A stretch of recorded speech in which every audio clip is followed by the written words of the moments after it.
여러분 안녕하세요. 저는 독립기념관의 김주아 선생님입니다. 이번 영상에서는 전시관에서 근대 역사를 살펴보며 일제 침략과 독도 불법 편입에 대해 알아보도록 하겠습니다.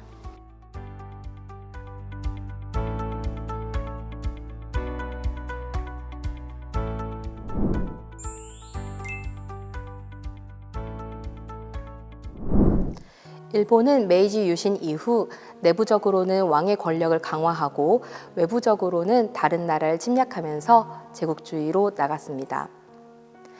이 정한論도는 1873년 일본에서 일어났던 정한 논쟁을 그린 그림이에요. 여기서 정벌하고자 한 나라는 어디였을까요? 우리나라 조선이었습니다.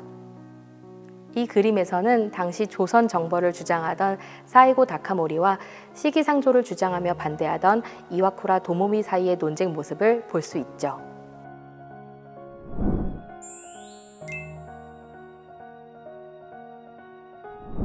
이후 일본은 조선에 대한 주도권을 차지하기 위해 청나라, 러시아와 차례로 전쟁을 벌였어요.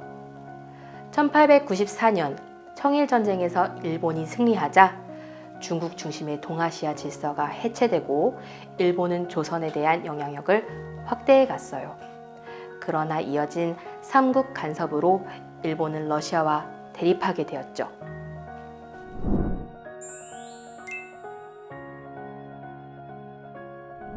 이에 일본은 러시아를 물리치고 우리나라를 완전히 장악하려고 했고 그 결과 1904년 러일 전쟁이 일어났어요.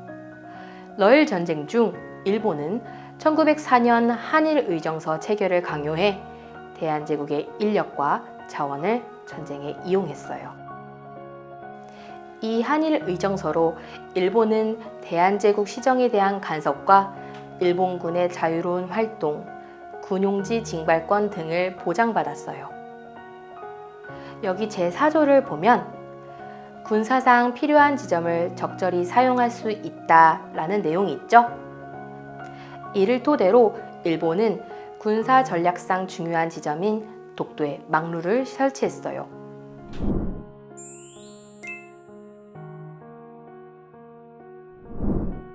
그리고 일본은 러일 전쟁 중에 군사적으로 매우 중요한 독도를 일본 영토로 편입하기로 결정하고 대한제국의 사전 문의나 통보 없이 1905년 2월 22일 시마네현 고시를 통해 공포했습니다.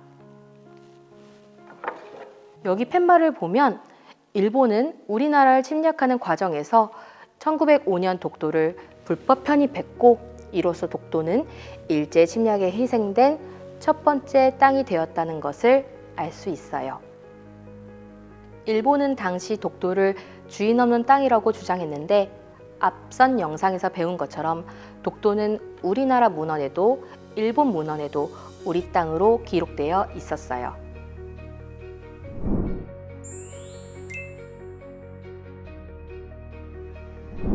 일본이 독도 편입 사실을 한국에 알렸던 때는 1906년 3월이었어요. 하지만 당시 대한제국은 아무것도 할 수 없었어요. 왜냐하면 1905년 11월에 체결된 을사늑약으로 외교권을 빼앗겼기 때문이에요. 외교권은 외국과 교섭, 즉 말을 할 수 있는 권리인데 이 권리를 빼앗겼기 때문에 우리는 더 이상 우리의 상황이나 입장을 다른 나라에 말할 수 없게 되었어요. 하지만 을사늑약은 강압적인 분위기에서 맺어졌고 국제법적 절차와 형식마저 갖추지 않았기 때문에 원천 무효입니다. 여기 을사늑약을 보면 조약명조차 기재되어 있지 않아요. 그리고 당시 우리나라 황제였던 고종의 도장도 없고 고종 황제가 다른 사람에게 조약 체결 정권을 맡긴 사실도 없어요.